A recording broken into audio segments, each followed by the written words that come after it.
Good morning, dear students. Welcome back in science class. Hope you all are fine.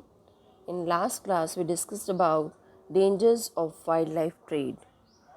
आपको बताया था कि animals को प्रोटेक्ट करना भी ज़रूरी है और हम एनिमल्स को प्रोटेक्ट क्यों करते हैं, क्योंकि वो बहुत इम्पॉर्टेंट पार्ट है फूड चेन का. So let's discuss what is the food chain and food web today. So our topic of discussion is food chain and food web.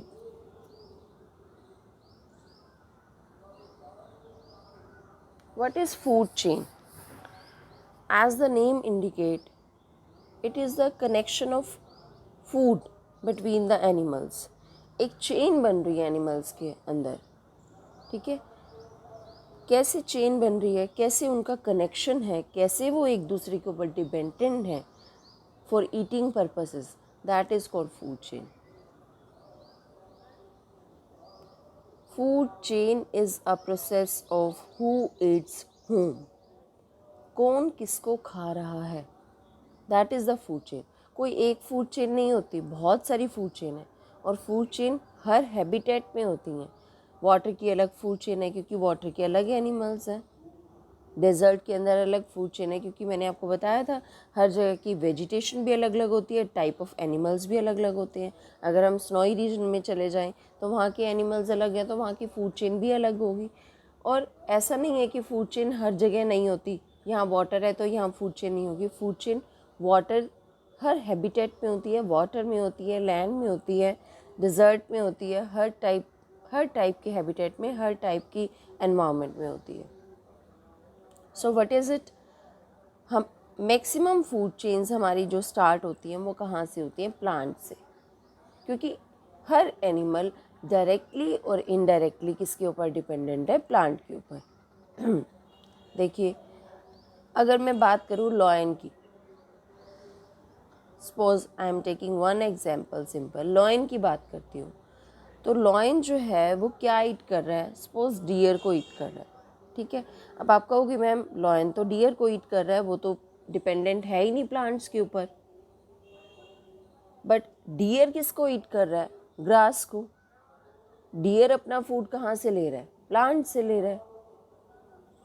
अगर डियर को प्लांट्स नहीं मिलेंगे खाने को तो लॉयन को भी तो डियर्स नहीं मिलेंगे खाने को.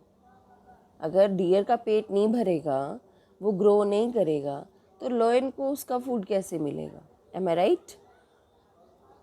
तो ऐसे ही हर एनिमल डायरेक्टली और इनडायरेक्टली किसके ऊपर डिपेंडेंट है? प्लांट्स के ऊपर, प्रोड्यूसर के ऊपर. हमारी जो फूड चेन है वो प्रोड्यूसर से स्टार्ट होती है. प्रोड्यूसर का मतलब फूड प्रोड्यूस करने वाले, और वो कौन है? प्लांट्स, जो अपना खाना खुद बनाते हैं. अब इस फूड चेन के अंदर देखिए, प्लांट्स को कौन ईट कर रहा है? कैटरपिलर. प्लांट्स प्रोड्यूसर हैं क्योंकि खाना प्रोड्यूस कर रहे हैं. कैटरपिलर क्या है? कंज्यूमर है क्योंकि वो खा रहा है, कंज्यूम कर रहा है. बाकी सब कंज्यूमर होते हैं. और कंज्यूमर को कौन ईट कर रहा है? फ्रॉग. सॉरी, कैटरपिलर को कौन ईट कर रहा है? फ्रॉग. वो भी एक कंज्यूमर है. फ्रॉग को कौन ईट कर रहा है? स्नेक. वो भी क्या है? कंज्यूमर है, क्योंकि अपना खाना तो कोई खुद प्रोड्यूस कर नहीं रहा, सिर्फ प्लांट्स को छोड़ के. और स्नेक को कौन ईट कर रहा है? आउल. ये सिर्फ एक एग्जाम्पल है फूड चेन का. फूड चेन्स और भी बहुत सारी हैं. जैसे प्लांट को कौन ईट कर रहा है? डियर. डियर को कौन ईट कर रहा है? लॉयन. ये भी एक फूड चेन है. पर ये है कि बहुत सारी फूड चेन में सेम पार्ट हो सकते हैं, क्योंकि प्लांट तो सब में कॉमन रहेगा ही रहेगा. तो फूड चेन क्या होता है? कनेक्शन होता है एनिमल्स के बीच में कि कौन सा एनिमल किसके ऊपर डिपेंडेंट है अपने फूड के लिए. और हर लेवल पे जो एनर्जी है वो भी कम होती जाती है. सबसे ज़्यादा एनर्जी प्रोड्यूसर्स के पास है, प्लांट्स के पास. सॉरी. और फिर उससे कम किसके पास है? कैटरपिलर के पास जाएगी, क्योंकि कैटरपिलर के पास कम है तो वो उसकी कम एनर्जी किसके पास जाएगी? फ्रॉग के पास. 90% एनर्जी जो होती है हर लेवल की वो ख़त्म हो जाती है, सिर्फ 10% एनर्जी जो है वो आगे ट्रांसफ़र होती है. अब आप देख सकते हो एनर्जी का लेवल आउल तक आते आते कितना कम हो जाएगा. बहुत कम हो जाती है एनर्जी, हर लेवल पे एनर्जी 90% ख़त्म हो जाती है पहले वाले लेवल की, बहुत कम एनर्जी ट्रांसफ़र होती है नेक्स्ट लेवल पे। देखिए अब हम बात करते हैं सबसे पहले प्लांट्स की, प्रोड्यूसर्स की। क्यों, आपको बहुत अच्छे से पता है प्लांट्स अपना फूड किससे प्रिपेयर करते हैं, कौन से प्रोसेस से प्रिपेयर करते हैं, photosynthesis. They are using carbon dioxide, water and sunlight, so these are called producers.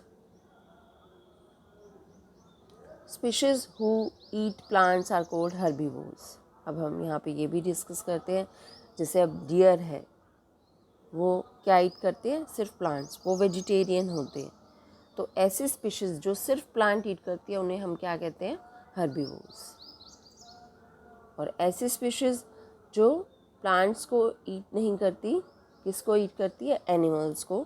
चाहे वो एनिमल्स प्लांट के ऊपर डिपेंडेंट भी हों, फिर भी हम उनको क्या कहते हैं, कार्निवोर्स। जैसे लॉयन डियर को ईट करता है, प्लांट को ईट नहीं करता। कभी देखे है लॉयन को कुछ फ्रूट्स खाते हुए, वेजिटेबल्स खाते हुए? No, it is a carnivore.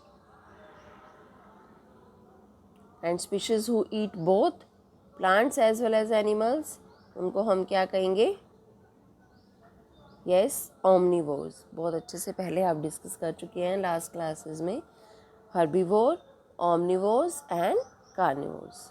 चलिए एक और सिंपल फूड चेन डिस्कस करते हैं। प्रोड्यूसर कौन है यहाँ पे, प्लांट्स।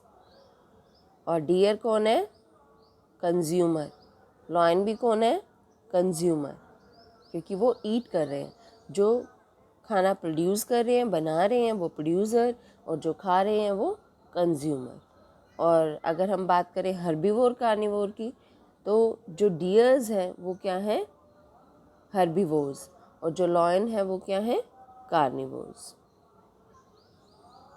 प्रोड्यूसर, फर्स्ट कंज्यूमर को हम कहते हैं प्राइमरी कंज्यूमर, और जो सेकेंड लेवल का कंज्यूमर होता है उसे हम क्या कहते हैं, सेकेंडरी।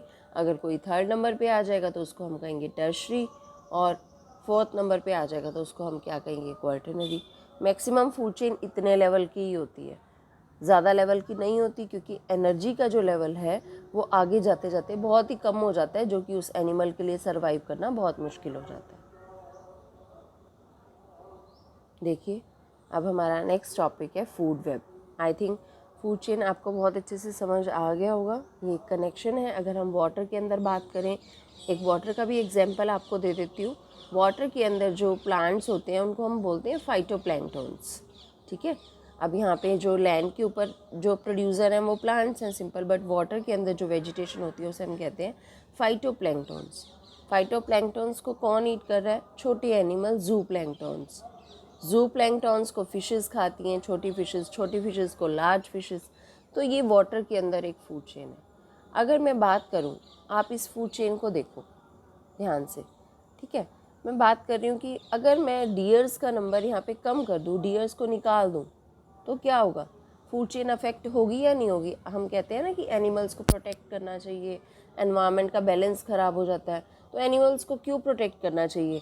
अगर मैं कह दूँ कि डियर ख़त्म हो गए, डियर को निकाल दिया, तो क्या होगा, लॉयन को भी अपना फूड नहीं मिलेगा ना, तो लॉयन का नंबर भी क्या हो जाएगा, कम हो जाएगा ना। इसीलिए हम कहते हैं कि एनिमल की हर स्पीशीज़ को प्रोटेक्ट करके रखना चाहिए, ताकि सबका नंबर क्या रहे, मेंटेन रहे। चलिए फूड वेब। अब जब हम एक ही हैबिटेट की बहुत सारी फूड चेन्स को कनेक्ट कर देते हैं, उसका एक जाल बना देते हैं, मैं आपको एक्टिविटी भी दूंगी नेक्स्ट टाइम, आपको फूड चेन और फूड वेब से रिलेटेड एक्टिविटी भी करनी होगी। तो अगर वो एक नेटवर्क बना देते हैं, कौन किसको खा रहा है, एक कनेक्शन बहुत सारे बन जाते हैं, जिसमें बहुत सारे जो लेवल्स हैं वो रिपीट भी होते हैं, that is called food web.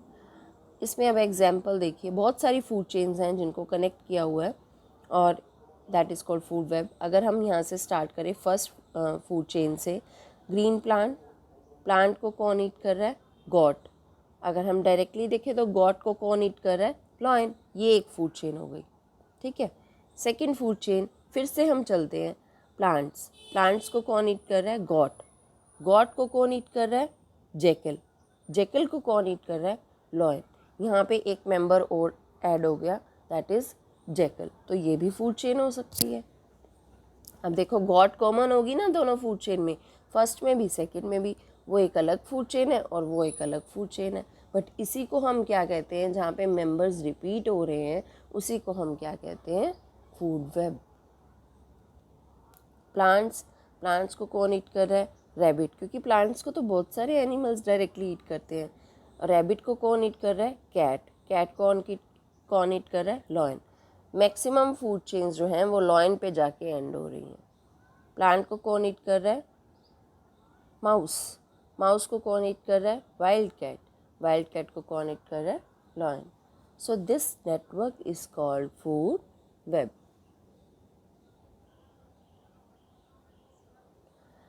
Care for the animals, ये फूड चेन्स प्रॉपर बनी रहें, बैलेंस मेंटेन रहे, एनवायरनमेंट का भी बैलेंस मेंटेन रहे, तो इसलिए हमें एनिमल्स की क्या करनी चाहिए, केयर करनी चाहिए। क्या हम कर सकते हैं एनिमल्स की केयर करने में, आप सोचिए क्या कर सकते हैं।